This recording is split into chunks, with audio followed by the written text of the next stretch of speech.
Solar PV Cast by Shift, a podcast exploring solar energy and the role it plays in improving our lives and our planet. Here's your host, Chris Palliser. They say Canada is now one of the most favorable places in the world to invest in clean energy. And a large part of that is because of the recently unveiled Clean Technology Investment Tax Credit from the federal government.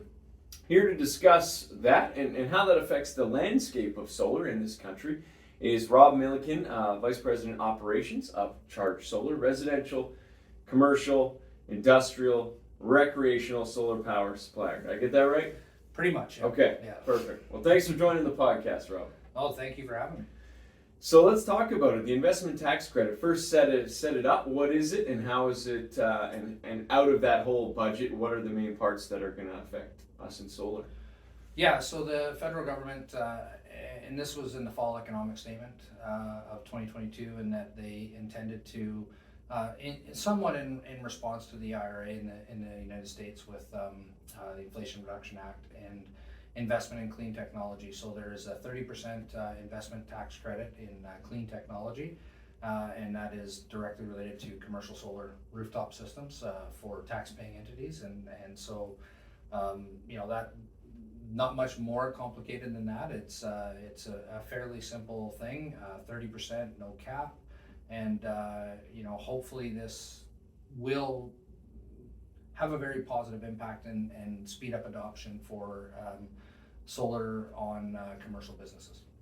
Now, how is that? I mean, I guess it all comes down to money, right? At the end of the day, it allows them to save money, and when they do that, they start looking at things. Yeah, doesn't it always? Yeah, 100%. So, yeah, the residential through residential solar adoption through a variety of programs, whether they be provincial or federal, particularly with the Greener Homes grant up to $5,000, and then the Greener Homes loan, which I'm pretty sure is up to, was it $40,000 with a fairly favorable amortization and 0% interest. So that's going to, for the most part, cover a very, very high percentage of solar eligible homes, shall we say, across Canada. How do we accelerate the growth and adoption of commercial, right? And depending on your jurisdiction or where you are here in BC, commercial rates are pretty attractive for electricity. Residential rates are pretty attractive for electricity. So, how do we incentivize the uptake and fuel the green economy, if you will, a little bit, and the investment tax credit, which has been around in the U.S. for a long time,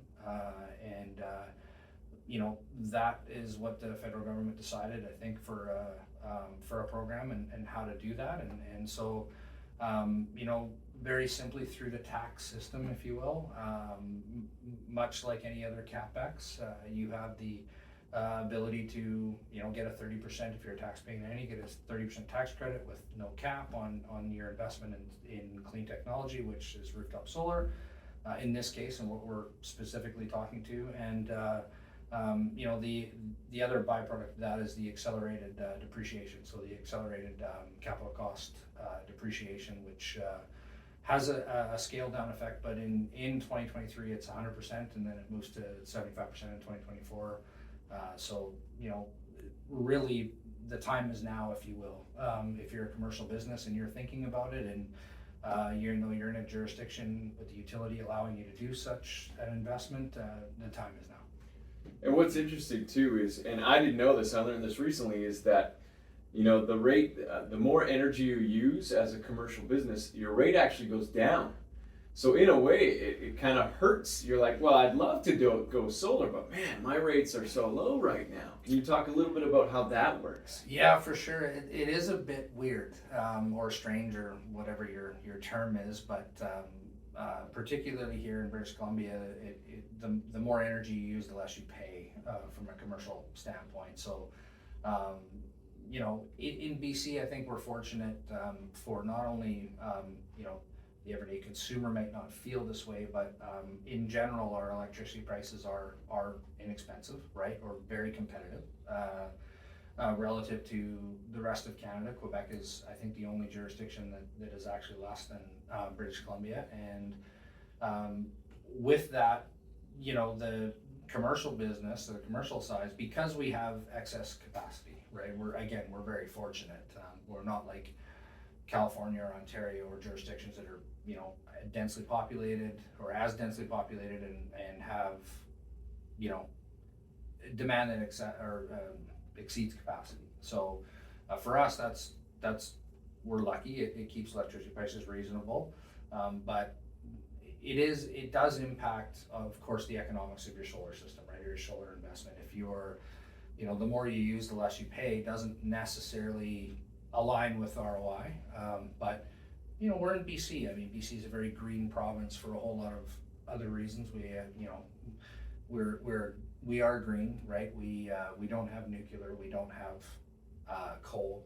We are hydro and natural gas, and so in general we're a and the society is fairly green and green conscious. So we don't have that sort of dynamic that maybe other provinces have, where most of our electricity generation is clean. So and we have excess supply.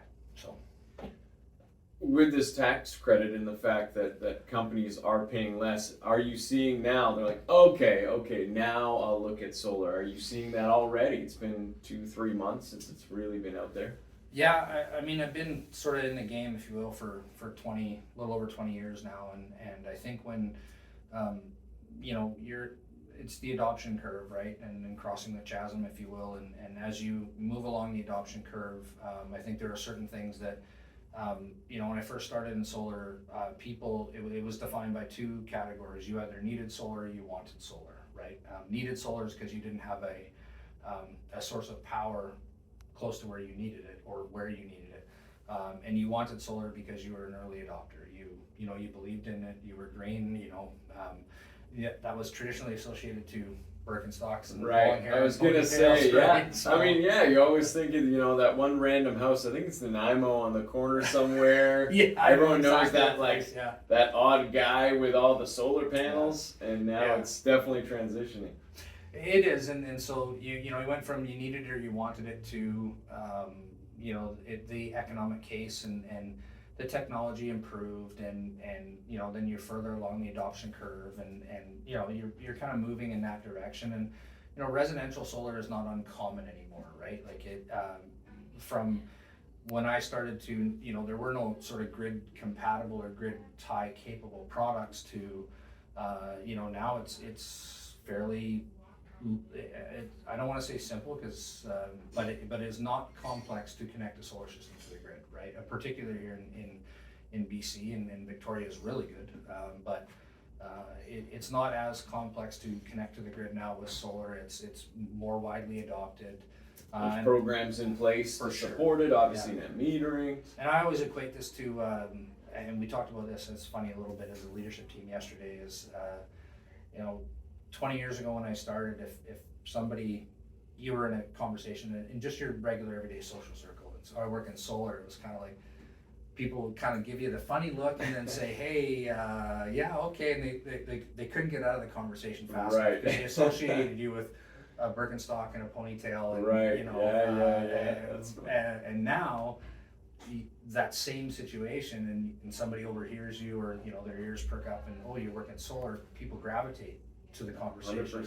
So it's pretty cool to have been part of that whole process. Yeah, and to see it. For sure. Like you said, speak to in your everyday conversations, even just when, what do you do? Now it's like, oh, cool, and they kind of have something to say. Yeah. Oh, I read this, or...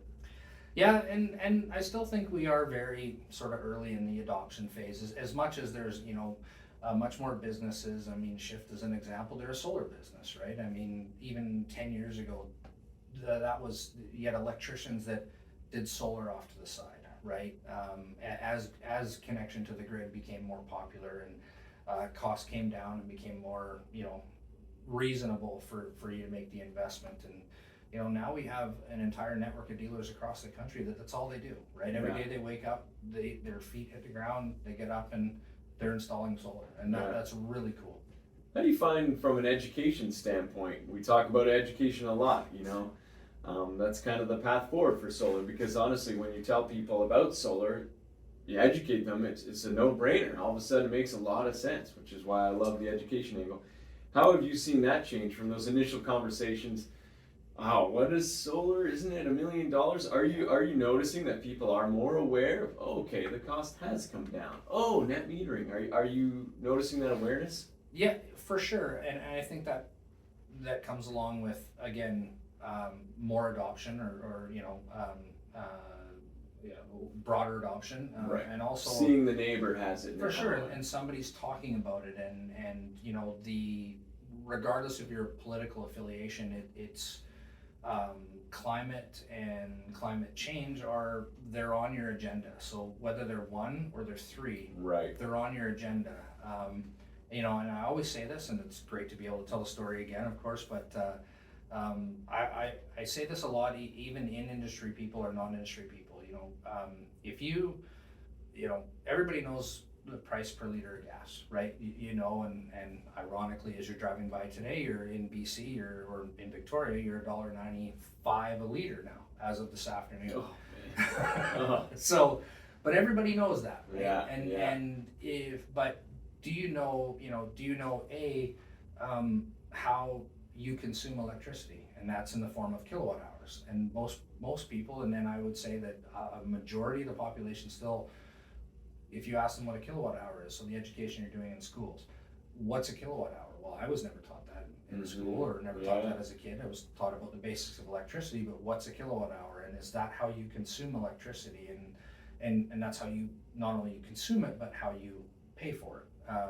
So you know what you pay for a price per liter of gas, because that's how you consume it. Right. That's how you buy it. It's on the sign. But you don't necessarily know how much you pay per kilowatt hour for electricity. So this is always my angle and even in our own training, and this is people in industry. So if I said to everybody here, particularly on Vancouver Island, but generally across the country, if I said I can for let's just say for $30,000 I can guarantee you $30,000 worth of gas for $1 a liter, I'd have people lined up from here to Calgary to give me $30,000. Yeah. But if I said I can, which is, well, call it close to today, half price. Well, solar return on investment is roughly that. It's roughly half of what you pay on a net metering basis for an investment in solar electricity. And let's say just on average you can offset 50% of your current electricity bill for half the price you pay today. Yeah. Why don't I have people lined up from here to Calgary to do that, right? And that's really sort of how I sort of get it across to the everyday person who knows about solar, and more people know about solar than they used to, but how do I translate that into something that they can really relate to, right? And that's usually what I do is if I said, you give me $30,000 and I give you $30,000 worth of gas for $1 a liter, guaranteed, I'd have a lot of people lined up to give you $30,000. They don't understand that about solar, because you're how you pay your traditional electric bill is a monthly payment, right? How much did you pay for the new car you bought? I don't know. It's $700 a month. Right. Yeah. How much did you pay for it? I don't really know. It's $700 a month. Yeah. Oh, you paid X for your car. Yeah. It's the same thing. How much do you pay for electricity? I don't know. $200 a month. Yeah. That does actually break down further. Yeah. And because that's not norm in society, you don't understand, well, it's 14 cents a kilowatt hour, and it's directly related to how much I consume. So kind of goes back to being, in school. Never taught about money. Just taught about paying the bills in fractions and decimals. Yeah. Which my daughter brought home the other day in grade 4. I'm not gonna lie, I struggled a little bit. Back to the tax credit and this 30%. This journey that we've been on, this adoption. How do you see it? You've been around a while. How do you see it accelerating this transition to renewable, specifically solar?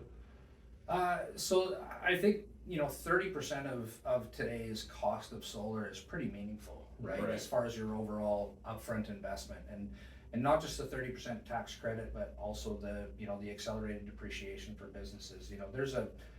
There's a legitimate benefit for businesses to do that, and most businesses, as much as solar is associated, again, go back to the green association with it, right? The reality is that I, in my opinion, the true green is related to, does the investment make sense, right? I mean, that's what everybody today, am I getting value for my money? And so with a 30% offset, of that, and then you add on the accelerated depreciation capabilities for businesses.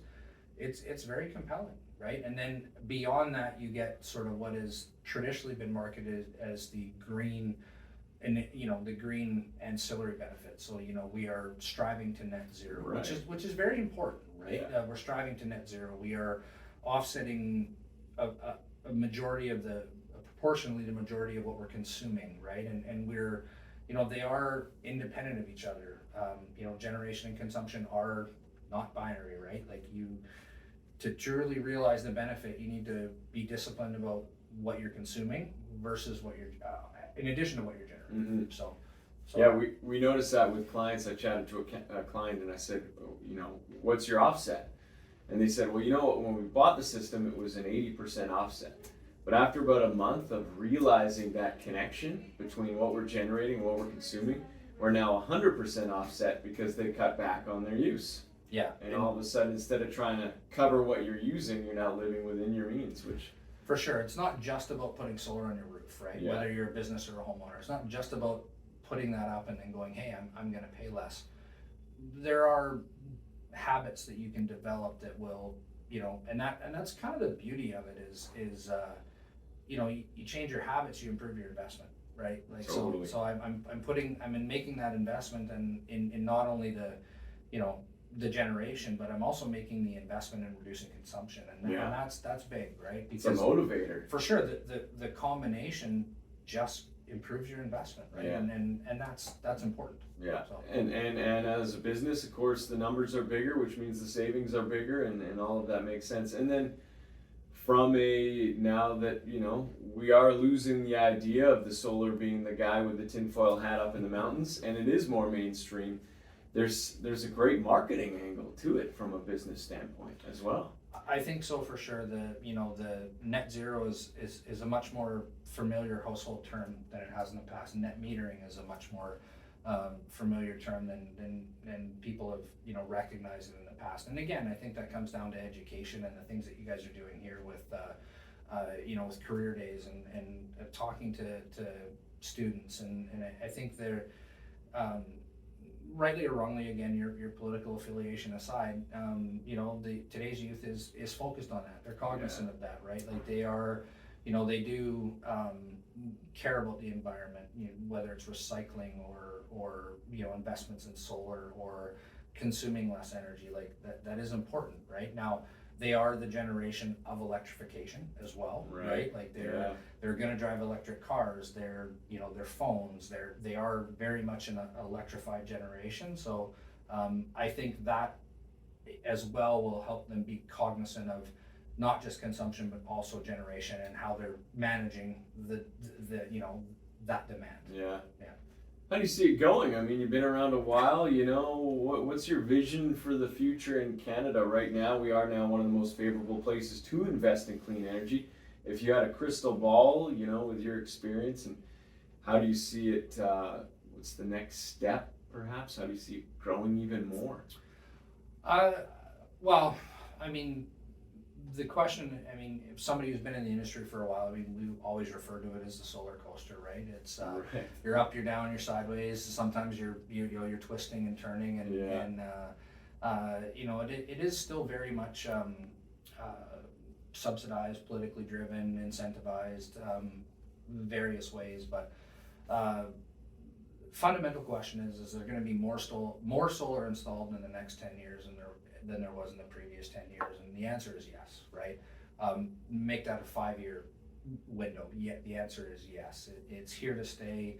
More and more people are going to do it. I think, particularly when you think about where am I going to put my money, right? We still haven't reached the value of solar, in my opinion. So if you're going to buy a house next week, let's say, or next month, or in a year from now, and we all know what real estate pricing has done.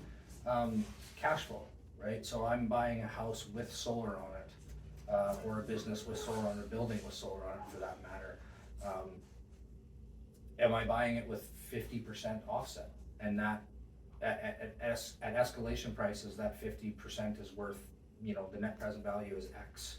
5 years from now, it's Y, the life of the solar system. So there are a lot of I won't want to get into it too much, but there are a lot of benefits to if I build a brand new house and I put a solar system up. How long is my roof going to last? Well, it's not being hit by the sun. It's not being battered by the rain. It's it's naturally insulating my home, so it's keeping it cooler.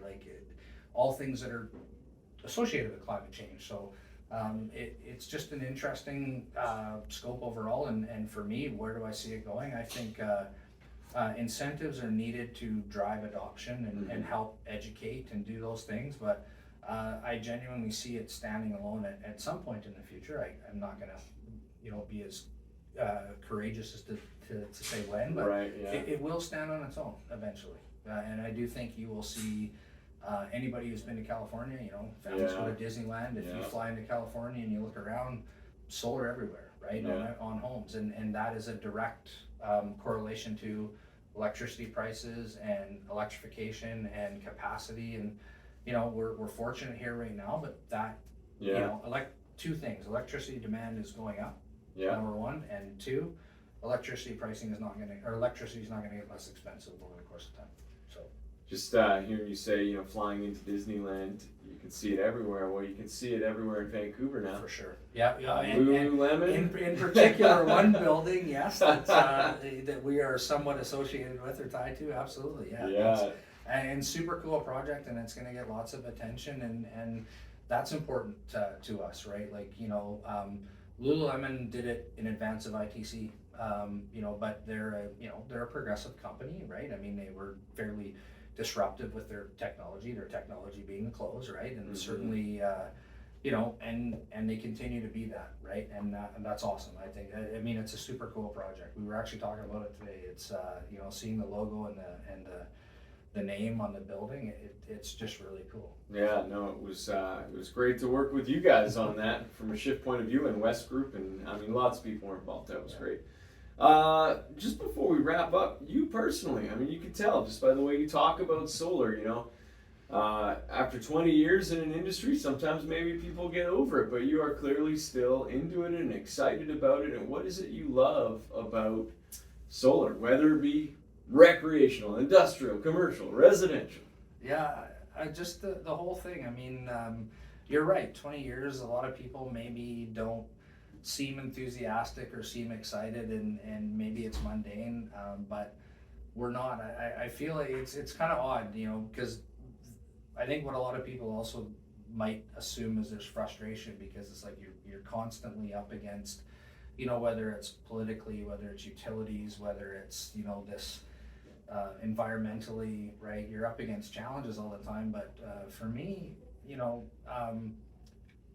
I've had chances to get off the ride, but it's too compelling to stay on it, right? It's the solar coaster. It really is. It's too compelling to stay on, and again, there's sort of a fundamental question that I ask: is there going to be more of this deployed in the next 10 years or less? And the answer is more. And I still got a few years left in my career, so I think this is a good place to be, and I'm just excited because I think you start to, as you get older, you start to think about what do you want to look back on, and the Lululemon project. As I fly into Vancouver for the next 20 years, I can look at that project and go, I was involved in that, and that's cool. Like, it really is cool, right? And there'll be more Lululemons, and there'll be more residences and buildings. And I'm fortunate. I had the opportunity to run a business that was in EPC and through Ontario in those days, and I fly into Toronto still for work sometimes, and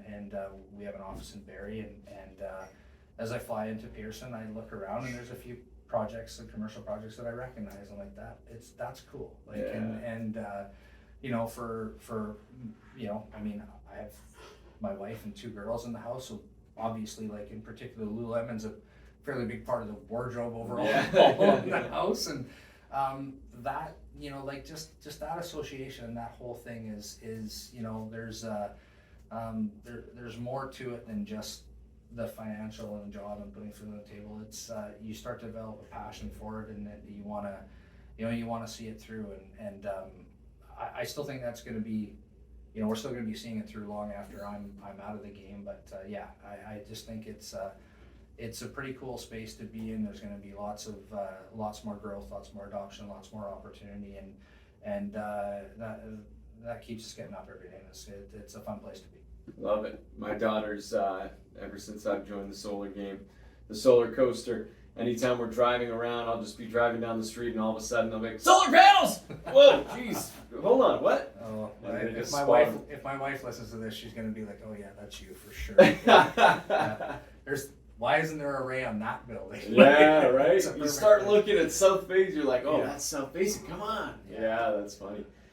Rob, great conversation. Thanks for joining the podcast today. Oh, thanks for having me anytime. The Solar PV Cast by Shift with Chris Palliser. To begin your solar journey, visit shift.ca.